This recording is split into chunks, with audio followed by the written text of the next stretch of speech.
তো আমি আমার লাইফের মাঝে ঢাকা মোটামুটি কম বেশ সব জায়গাতেই ঘুরাইছি, শুধু মোহাম্মদপুর ছাড়া। তে আর দেরি না কইরা মোহাম্মদপুর গেছি গিয়ে আমিও। আর মোহাম্মদপুর আমার জানা মতো অনেক বালা খানি পাওয়া যায়, স্পেশালি ওই যে সেলিমুল্লাহ রোড আছে, ও রোডের মাঝে অনেক ধরনের খানি পাওয়া যায়। বাজাপুরা হোক, বাজাপুরা থেকে শুরু করে বিভিন্ন ধরনের খানি পাওয়া যায়।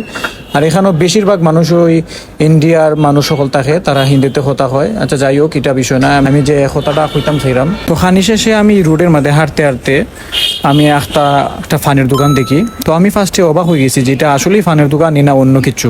আমার কাছে দেখতে অত সুন্দর লাগছিল ফানের দোকানটা। তো দারো যাইয়া যত আইটেম দেখছি নানি অত আইটেম দেখে আমার ফান খাইতে ইচ্ছে হয়ে গেল। দোকানের যে মালিক আসলে তাইনের বাড়ি ইন্ডিয়া থেকে ইয়া মানুষ ফান বিক্রি কইরা মানুষ আমরা বাংলাদেশও থাকে। আর আমরা মানে অনেক জীবনে অনেক চিন্তা করি যে কিতা কইরা খাইতাম আসলে। তো আমি তাইনের জিকাইলাম যে কোন আইটেমটা কোন ফানটা নিলে ভালো হইব। তাইনের ওখানে মেনু, ওখানে অনেক সব লিস্ট দেখাইছেন, মেনু দেখাইছো। তো তাইন আমার সাজেস্ট করছো একটা আইটেম। তো আমি কইলাম যে ওকে আপনি বানাই। অবশেষে তাইন ফান বানানি শুরু করে দিছেন। আর ফান বানাইরা মানে এত সব আইটেম দেরা যে তাই নিজেও মনে হয় নাম কইতে পারতাম না যে এটার নাম কিতা, হঠাৎ নাম কিতা।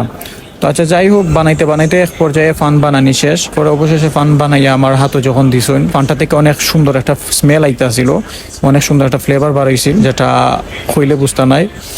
তো কোনো দেরি না হইলে আমি মুখের মাঝে স্মেল নেয়া আমি মুখের মাঝে হারাই দিছি। আর মুখও হারাইতে লাগছে, আমি কিতা যে হারাইছি, মানে আমার কাছে লাগছে একটা মানে খুঁজা বুঝানি যাইতো না ওলান একটা বিষয়। ফানটা খাইয়া এত মজা লাগছে, আমি আমার হাসা কথা যেটা, আমি আমার 20 বছরের লাইফও তো কম দামে আমি ওলাখান মজার ফান খাইছি না।